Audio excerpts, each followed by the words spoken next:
Okay, we're lucky enough to have President Luis Alberto Moreno, the president of the Inter-American Development Bank, here to say a few words about President Alvaro Uribe, his good friend and compatriot. Thank you.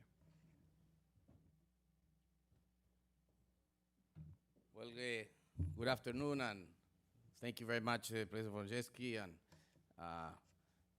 Mr. Negroponte, who work a lot, and of course it's my distinct honor to present to all of you President Uribe.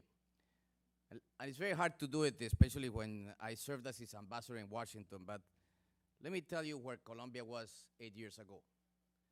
Colombia was a country that was on the verge of being not only a fragile state, but a country that had a hard time thinking if there was possible a tomorrow.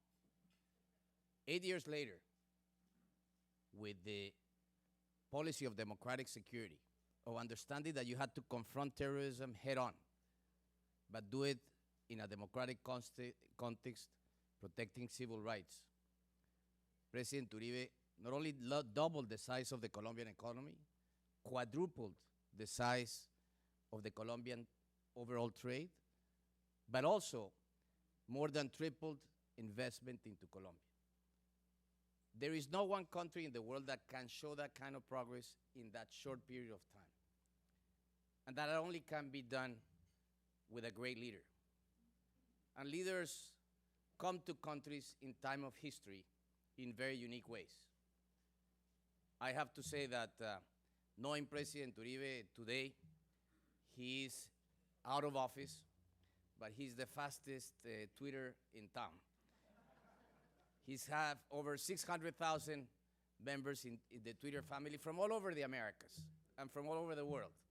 And he adds them every day more. I will close with this story. He's a great student of history. He's a great human being in every regard, a family man, a man who absolutely adores his country and who has the spine to deal with terrorism the way he did. And he did it by studying history in many ways. One of his great admirers was President Lincoln. And I never forget one time in Davos, I was asking him about Lincoln, and for a whole dinner, he was telling stories about Lincoln. And so we got outside and was walking to the car. It was snowing tremendously, and here he was, reciting the Gettysburg Address. That's the kind of man Alvaro Uribe is. It's my honor, President Uribe, to call you to the floor.